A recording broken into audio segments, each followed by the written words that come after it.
Welcome to this explainer. Today we're zeroing in on lesson 41, which is all about reading for comparison.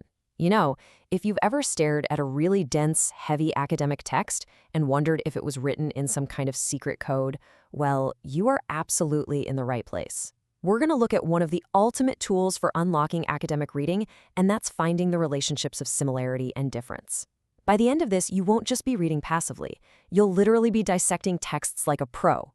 Here is our roadmap for today. First up, the power of comparison. Then, spotting the signal words. After that, evaluating the author's stance. And finally, structuring your comparison essay. Let's get into it. Okay, let's dive into this first section, the power of comparison. I want you to think about this question for a second. How do you actually decode the hidden blueprints of academic writing?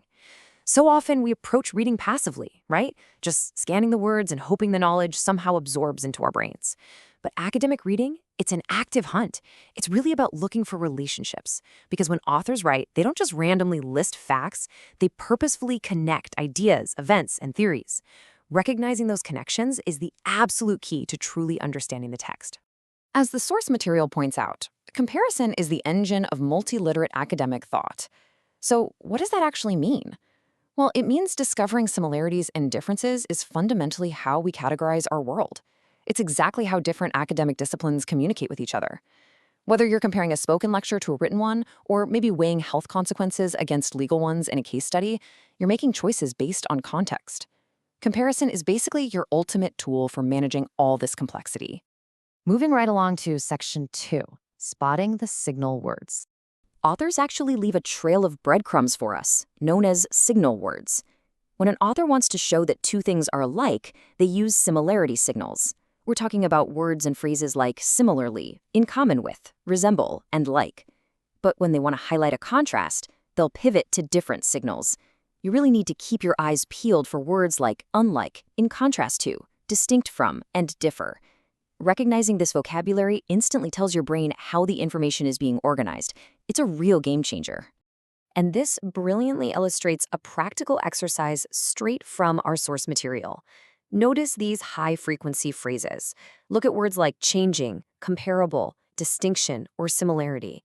Recognizing whether a phrase like in contrast to belongs in a comparing or a contrasting category helps you navigate texts so much more smoothly.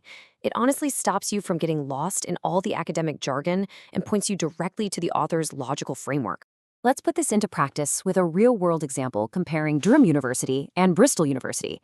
We have some great data here. Dates founded, student numbers, rent prices, and overseas student percentages. I challenge you to actively apply those signal words we just talked about to this data. For instance, you wouldn't just say they both have airports. Using our academic language, you might write, both cities have an international airport, which clearly shows similarity. But look at the founding dates, 1832 versus 1876. To contrast them, you'd use a different signal, right? Something like, Durham University is older than Bristol. See what we did there? You are now actively turning raw data into structured academic relationships. That brings us to section 3, evaluating the author's stance. Here's a secret. Authors rarely just compare things neutrally. They usually have a secret motive or an opinion they are actively trying to persuade you of. Take a look at this excerpt from one of our source texts about media consumption. While the most traumatic impact of the internet on the traditional news media has been, notice they are comparing the internet to traditional media. But it's not just a flat, boring comparison.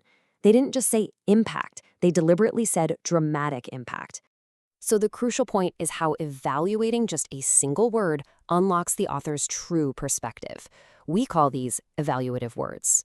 When authors use adjectives or adverbs like dramatic or significant right alongside their comparative structures, they are completely revealing their judgment.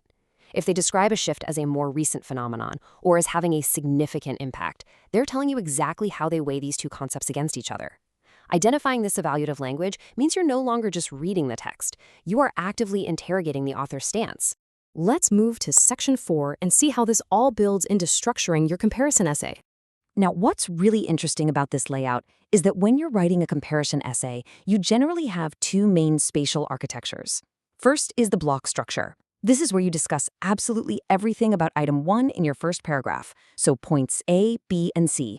Then you cover item 2 across those exact same points in the next paragraph. Alternatively, there's the point-by-point structure.